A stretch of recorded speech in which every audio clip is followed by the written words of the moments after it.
So hi everyone, this is me Ashish from की मासी 2.0। जैसे कि आप सभी मुझे जानते हो, मैं सिखाता हूँ एफर्टलेस टाइपिंग। कल की वीडियो में मैंने आपको ये दिखाया था कि कैसे एजुकेशन सिस्टम स्टूडेंट्स को परेशान कर रहा है। उनका एग्जाम है 16 अगस्त को, लेकिन अभी तक किसी बच्चे को ये भी कंफर्मेशन नहीं है। उसने इंटरनल इतनी सारी इन्फॉर्मेशन निकाली, लेकिन अभी तक किसी एक बच्चे ने गारंटी से ये नहीं बोला कि sir paper two screen exam होगा या फिर स्क्रीन टू स्क्रीन।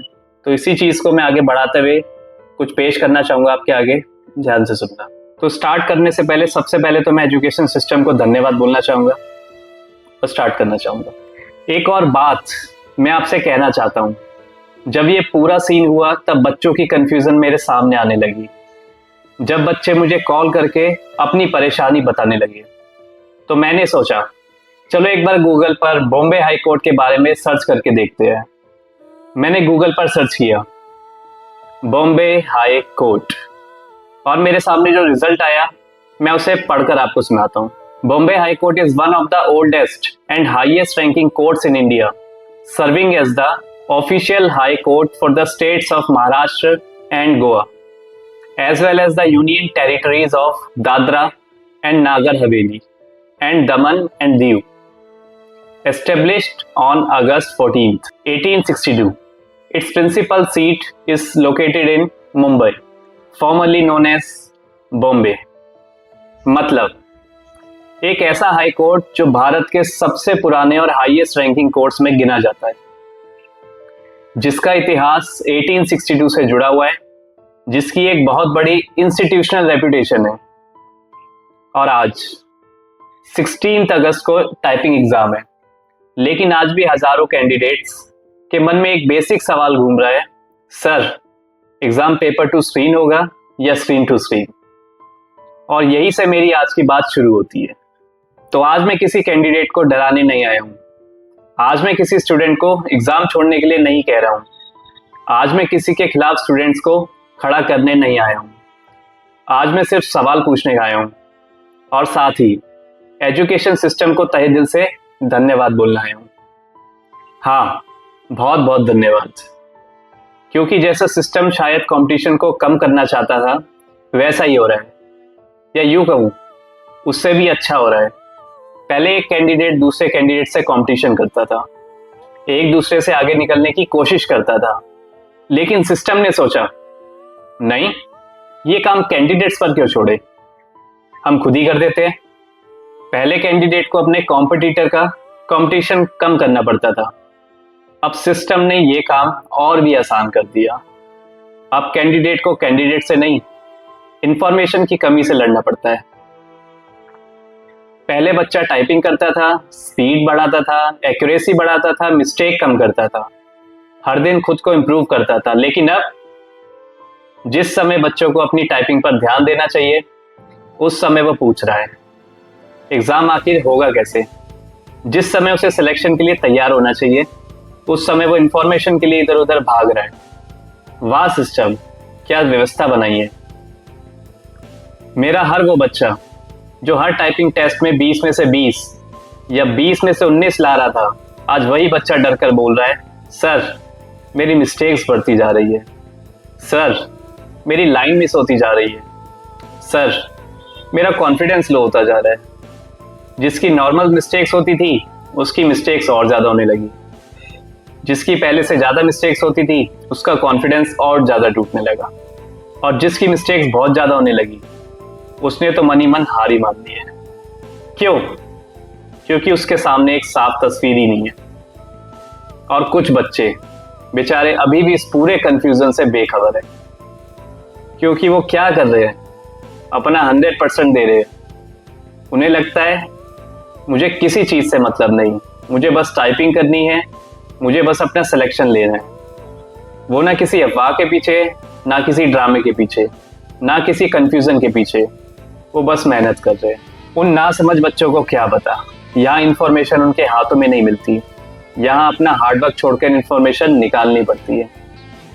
और शायद मेरी सबसे बड़ी परेशानी भी यही, मेरे पास बच्चे तब आते हैं जब वो हर जगह से हार चुके होते हैं, जब किसी ने उनकी बात नहीं सुनी होती, जब उनका कॉन्फिडेंस टूट चुका होता है। अब उन्हें लगता है कि अब शायद कोई रास्ता नहीं है, तब वो मुझे लास्ट होप समझ कर आते हैं। और कल मैंने एक बच्चे से पूछा, तुम गवर्नमेंट जॉब की तैयारी क्यों कर रहे हो? फिर मैंने उससे पूछा, लाइव क्लास में हमेशा कैमरा ऑफ क्यों रखते हो? उसने मुझे कोई लंबा जवाब नहीं दिया। उसने बस मुझे वीडियो कॉल कर दी और अपना घर दिखाया। मैंने जो देखा, सच कहूं, कुछ सेकंड के लिए मैं शांत हो गया। घर में चारों तरफ पत्थर ही पत्थर थे, 1% भी पेंट नहीं था। कीबोर्ड रखा था 3-4 मोटी किताबों के ऊपर, और वो बच्चा जमीन पर बैठकर टाइपिंग कर रहा था। मैंने उससे पूछा, पापा क्या करते हैं? उसने कहा, मजदूरी। मैंने पूछा, मम्मी? उसने जवाब दिया, घर घर जाकर खाना बनाती है। मैंने फिर उससे पूछा, इतनी मुश्किल सिचुएशन में गवर्नमेंट जॉब की प्रिपरेशन करने की ताकत कहां से मिलती है भाई? उसने कहा, सर, अपने घर की सिचुएशन देखकर। बस यहीं पर मेरे पास बोलने के लिए शब्द कम पड़ गए। अब मुझे नहीं पता सिस्टम की आंखों में आंसू आए या नहीं, लेकिन मेरी आंखों में आए थे। शायद इसलिए क्योंकि मैं सिस्टम नहीं हूं, मैं इंसान हूं, मेरे पास दिल है। और ये सिर्फ एक बच्चे की कहानी नहीं है। ना जाने कितने बच्चे मुझे कॉल करते हैं, रोते हैं, बहुत रोते हैं, इतना रोते हैं कि शायद मैं आपको इस तरह से बता भी ना पाऊं। किसी को लगता है, सर, मेहनत करूंगा तो घर बदल जाएगा। अब किसी को लगता है, सर, गवर्नमेंट जॉब मिल गई तो माँ बाप की जिंदगी बदल जाएगी। मैं सच कहूं, यही वो उम्मीद है जो इन बच्चों को हर सुबह उठाती है। इसलिए आज मेरा सवाल है, अगर एग्जाम का फॉर्मेट तैयार है तो उसे कैंडिडेट तक स्पष्ट रूप से क्यों नहीं पहुंचाया जा रहा? अगर रूल्स तय है तो कैंडिडेट्स को समय रहते क्यों नहीं पता चल रहा?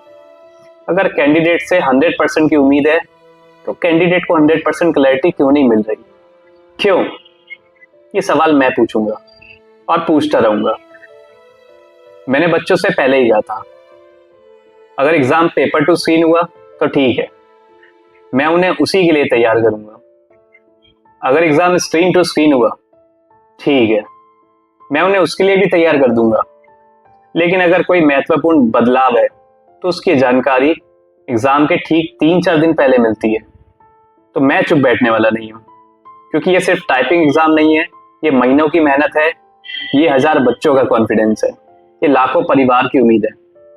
लेकिन मेरे स्टूडेंट्स, मैं तुमसे एक बात बिल्कुल क्लियर करना चाहता हूं, मुझे इस चीज में मेरा सपोर्ट करने के लिए तुम्हारा सपोर्ट नहीं चाहिए, बिल्कुल नहीं चाहिए। तुम अपने लिए आवाज मत उठाओ, तुम अपना कीबोर्ड उठाओ, अपनी टाइपिंग पर ध्यान दो, अपनी एक्यूरेसी पे ध्यान दो, अपनी स्पीड पे ध्यान दो, अपनी मिस्टेक्स कम करो। 16 अगस्त को अपना 100% देकर आओ, क्योंकि तुम्हारा काम टाइपिंग करना है, सवाल पूछना मेरा काम है। और मैं तुम्हारी आवाज बनकर तैयार हूं, क्योंकि मेरी आवाज सिर्फ एक स्टूडेंट की आवाज नहीं होगी, वो उन लाखों करोड़ों बच्चों की आवाज होगी जो अपने घर की परिस्थितियों से लड़ रहे हैं, जो महीनों से मेहनत कर रहे हैं, जो जमीन पर बैठकर टाइपिंग कर रहे हैं, जो पुराने कीबोर्ड से प्रैक्टिस कर रहे हैं, जो अपने माता पिता की मेहनत देखकर हर दिन खुद को उठाते हैं, और जिनके लिए गवर्नमेंट जॉब सिर्फ एक नौकरी नहीं है, एक पूरी जिंदगी बदलने का एक मौका है। इसलिए अगर किसी बच्चे की आवाज अनसुनी हुई, मैं सवाल पूछूंगा। अगर किसी कैंडिडेट का महत्वपूर्ण सवाल होगा, मैं सवाल पूछूंगा।